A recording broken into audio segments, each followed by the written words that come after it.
Hello everyone, welcome back on my YouTube channel. Student, international trade में आज के lecture में हम लोग डिस्कशन करेंगे वर्ल्ड ट्रेड ऑर्गेनाइजेशंस के बारे में, about the objectives of world trade organisation, principles of world trade organisation और silent features of world trade organisation. ठीक है, तो स्टार्ट करते हैं वर्ल्ड ट्रेड ऑर्गेनाइजेशन का टॉपिक। और ये टॉपिक एग्जाम के पॉइंट ऑफ व्यू से मोस्ट इम्पॉर्टेंट है, आप इसको नोट डाउन कर लीजिए और इसको अच्छे से प्रिपेयर कर लीजिए।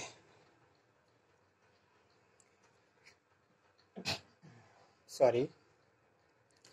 So international trade is based on theory of comparative advantages, which it has countries should specialize in manufacturing, growing those products in which it has comparative advantage। ठीक है, हर कंट्री का यही है कि भाई कंट्री के पास कुछ रिच मिनरल रिसोर्सेज होते हैं, हर कंट्री के पास कुछ ना कुछ ऐसे रिसोर्सेज होते हैं जो रिच क्वांटिटी में होते हैं। ठीक है, जिनको कंट्री यूज करके इंटरनेशनल बिजनेस को प्रोसीड कर सकती है। ठीक है, जो रिसोर्सेज हमारे पास एक्सेस क्वांटिटी में अवेलेबल हैं, उन रिसोर्सेज से हम एक्सेस क्वांटिटी में गुड्स को प्रोड्यूस कर सकते हैं और उनको दूसरी कंट्री में बेच सकते हैं। ठीक है, तो इस तरीके से हमें क्या मिल जाता है, कंपैरेटिव एडवांटेज मिल जाता है। कॉस्ट हम मेंटेन करके और इंटरनेशनल बिजनेस को प्रोसीड कर सकते हैं। ठीक है, जैसे कि मैं इंडिया की बात करूं तो इंडिया में राइस प्रोडक्शन,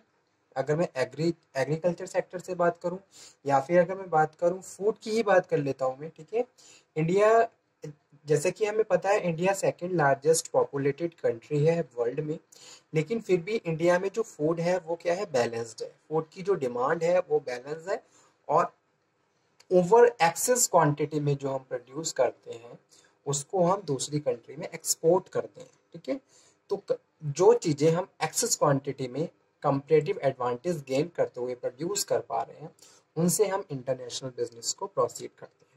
तो वही चीज़ इंटरनेशनल ट्रेड का जो कॉन्सेप्ट है, जो थ्योरी है कंपैरेटिव एडवांटेज, इसमें कंट्रीज क्या करती हैं, जो भी स्पेशलाइज गुड्स होते हैं उनके थ्रू इंटरनेशनल बिजनेस को प्रोसीड करती हैं।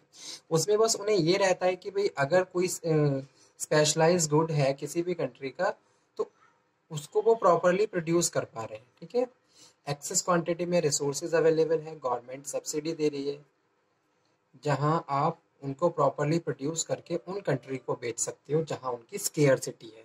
ठीक है, तो general agreement, world trade organisation की हिस्ट्री के बारे में कुछ डिस्कशन। तो वर्ल्ड ट्रेड ऑर्गेनाइजेशन क्या है, ये एक तरीके से फॉर्म है किसकी, journal agreement on tariff on trade, जिसको गट के नाम से बोला जाता है pause agreed flow of goods and services. Journal agreement on tariff and trade was agreed in 1947 and replaced by World Trade Organization। 1947 में इसकी शुरुआत की गई थी और इसको वर्ल्ड ट्रेड ऑर्गेनाइजेशन से रिप्लेस कर दिया गया। ठीक है, and agreement cover all the original provisions of the general agreement of tariff and trades. ठीक है, वर्ल्ड ट्रेड ऑर्गेनाइजेशन में वो सारे प्रोविजंस फॉलो किए जाते हैं जो at the time of the establishment general agreement of tariff और ट्रेड इम्पोज किए गए थे। ठीक है, world trade organisations begin it operations, WTO की शुरुआत और इसके ऑपरेशंस 1995 से स्टार्ट किए गए। India is one of the founder of the world trade organisations, और इसका जो हेड क्वार्टर वो जिनेवा स्विट्जरलैंड में है। ठीक है, अब इसके कौन कौन से मेन फंक्शंस हैं, कौन कौन से मेन फंक्शंस होते हैं। वर्ल्ड ट्रेड ऑर्गेनाइजेशंस की शुरुआत इसलिए की गई ताकि ग्लोबल लेवल पे ट्रेडिंग सिस्टम को फॉलो किया जा सके। ठीक है, फ्री फ्लो ऑफ गुड्स हो सके और जो कंट्रीज हैं उनका आपस में पॉलिटिकल रिलेशन हमेशा हेल्दी रहे। ठीक है, कोई भी ऐसी सिचुएशन अराइज ना हो कि कंट्रीज आपस में एक दूसरे के अगेंस्ट हो जाए, वॉर की कंडीशंस आ जाए। तो एक तरीके से वर्ल्ड पीस पे काम करने के लिए वर्ल्ड ट्रेड ऑर्गेनाइजेशन ने अपना कंट्रीब्यूशन दिया ताकि प्रॉपर वर्ल्ड पीस रहे और जो बिजनेस रिलेशंस है आपस में हमेशा हेल्दी रहे। ठीक है, क्योंकि हर कंट्री के पास कुछ ना कुछ स्केर्सिटी है और ऐसे में कंट्री को दूसरी कंट्री से उन गुड्स को मंगाना पड़ता है। ठीक है, तो इसलिए आपस में पॉलिटिकल रिलेशन हमेशा हेल्दी रहेंगे तो कभी भी कोई भी कॉम्प्लिकेटेड सिचुएशन अराइज नहीं होगी और बिजनेस हमारे हमेशा हेल्दी रहेंगे, ठीक है। सो इसके जो मेन फंक्शंस हैं वो हैं to limit harmful trade practices. World trade organisations country global level पे हर तरीके से काम करता है, ठीक है। एक तो वर्ल्ड ट्रेड ऑर्गेनाइजेशन ने इंटरनेशनल ट्रेड को प्रमोट किया। दूसरा, जो हार्मफुल प्रोडक्ट हैं जो फ्लो होते हैं एक कंट्री से दूसरी कंट्री को, उनको रोका गया, ठीक है। हार्मफुल ट्रेड प्रैक्टिसेस को रोका गया। तो world trade organisation as a forum, acting as a forum to multilateral trade negotiations, ठीक है।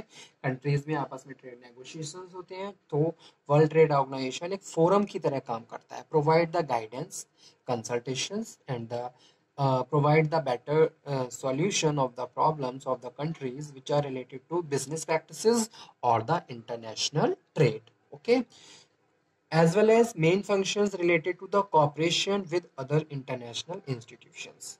Every country and the exporters need to the funding. So due to the international business practices, government provide the funding facility to the business persons or the entrepreneurs. Okay, so same thing. Cooperating with other international institutions involving global policy making, overseeing national trade policy,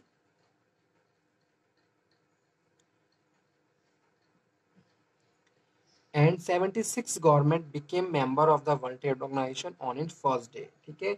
जब world trade organisation की शुरुआत की गई थी तो 76 government starting में ही इसकी membership ले ली, और उसके बाद 1996 में 127 मेंबर्स हो गए थे। और अभी करंट में आप इसको एक बार टैली कर लीजिए, ठीक है। इसके ऑब्जेक्टिव क्या हैं? Main basic objective is to ensure global free trade. Global free trade होना चाहिए। जब हम बिजनेस ट्रेडिंग करते हैं तो बहुत सारे रेस्ट्रिक्शंस फॉलो करने पड़ते हैं, बहुत सारे टैरिफ्स होते हैं, बहुत सारे टैरिफ नॉन टैरिफ बैरियर्स होते हैं जो बिजनेस जो गुड्स पे इम्पोज किए जाते हैं, तो वो हमें पे करने होते हैं, ठीक है। लेकिन इंटरनेशनल ट्रेड और वर्ल्ड ट्रेड ऑर्गेनाइजेशन ने ये कुछ बैरियर्स को एलिमिनेट कर दिया ताकि फ्री फ्लो ऑफ गुड हो सके from one country to other country, ठीक है। And the second, the main function and objective of world trade organisation is to reduction of tariff and non tariff barriers. To ultimate objective is expand production, allow optimum use of world resources, it produce uh, its procedure based on the principles of transparency, predictability and the certainty, okay। So agreements, जो world trade organisation का agreement है ये cover करता है goods को। Goods में industrial product, consumer durable, banking, insurance, consultancy services, intellectual property, patent property नहीं है, intellectual, patent, copyright, trademark and properties, ठीक है। कौन कौन से मेन प्रिंसिपल्स हैं वर्ल्ड ट्रेड ऑर्गेनाइजेशन के? Important principles of world trade organisation, main agreement are based on non discrimination which is practice mean, ठीक है। Most favoured Nations treatment, countries की अपनी अपनी पॉलिसीज होती हैं, जैसे कुछ कंट्री अदर कंट्री को मोस्ट फेवर्ड नेशंस का की तरह ट्रीट करती हैं, ठीक है। जहाँ बिजनेस प्रैक्टिसेस बहुत ज़्यादा हेल्थियर चल रही हैं, नेशनल ट्रीटमेंट की तरह, सेमी रूल फॉर ऑल, ठीक है। Free trading system, barriers come down sorted through the negotiation, predictable trading system, barriers such as tariff, non-tariff, more competitive trading system, discouraging unfair practices in the export subsidy, low cost of productivity, export में subsidy provide करती है government exporters को, special consideration to less develop country, और जो special contribution है वो less develop country को है। जो कंट्री लेस डेवलप है, अंडर डेवलपिंग कंडीशन में चल रही हैं, उन कंट्री को बहुत सारी अदर प्रैक्टिसेस प्रोवाइड करता है वर्ल्ड ट्रेड ऑर्गेनाइजेशन, ठीक है, ताकि वहाँ पे ग्रेटर फ्लेक्सिबिलिटी रहे और स्पेशल प्रिविलेज दिए जाते हैं अंडर डेवलपिंग कंट्रीज को under the for by the world trade organisation, ठीक है। तो उनको मोस्ट फेवर की तरह ट्रीट किया जाता है। Better facility, policy making, specialise policy provide formulation, implementation in those country where economy is slow pace, ठीक है, डाउन चल रही है। तो इस तरीके से ये सारे क्या है, मेन प्रिंसिपल्स हैं वर्ल्ड ट्रेड ऑर्गेनाइजेशन के। साइलेंट फीचर क्या है? साइलेंट फीचर इसके एग्रीकल्चर से हैं, ट्रेड से हैं, मार्केट एसेस से हैं, ट्रिम से हैं, ट्रिप से हैं और सर्विसेज से हैं। ठीक है, ये सारे साइलेंट फीचर्स हैं जो कि रिलेटेड है वर्ल्ड ट्रेड ऑर्गेनाइजेशन से। तो वर्ल्ड ट्रेड ऑर्गेनाइजेशन एक तरीके से एक इंटरनेशनल ऑर्गेनाइजेशन है जिसकी शुरुआत 1995 में की गई थी, जो कि एक फॉर्म है general agreement of tariff and trade जो एस्टेब्लिश हुआ था 1947 में।